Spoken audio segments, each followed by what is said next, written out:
ریاکار کی غمگینی۔ ایک شخص کو ریاکاری کی عادت تھی۔ وہ اپنی تمام تر عبادت لوگوں کے دکھانے کے لیے کیا کرتا تھا۔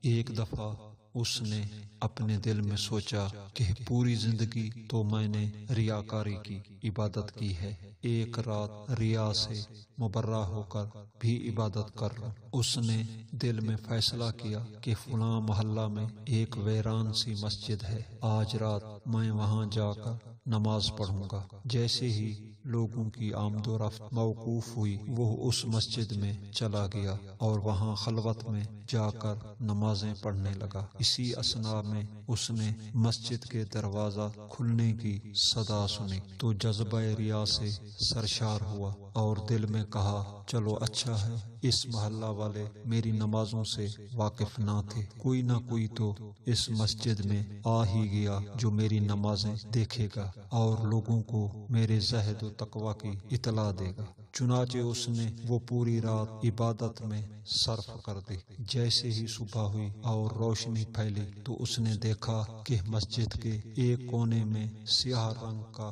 کتا سویا ہوا ہے، جو کہ رات کی بارش سے بھاگ کر اس ویران مسجد میں چلا آیا تھا۔ یہ دیکھ کر وہ انتہائی غمگین ہوا اور اپنے چہرے پر تھپڑ مارے اور اپنے آپ سے کہنے لگا، میں کتنا بد نصیب ہوں کہ میں ساری رات ایک سیاہ کتے کی خاطر عبادت کرتا رہا۔ اس سے پہلے میں اپنے جیسے انسانوں کو اپنی عبادت میں شریک کرتا تھا اور آج رات میں نے سیاہ کتے کو اپنی عبادت میں شریک کیا ہے۔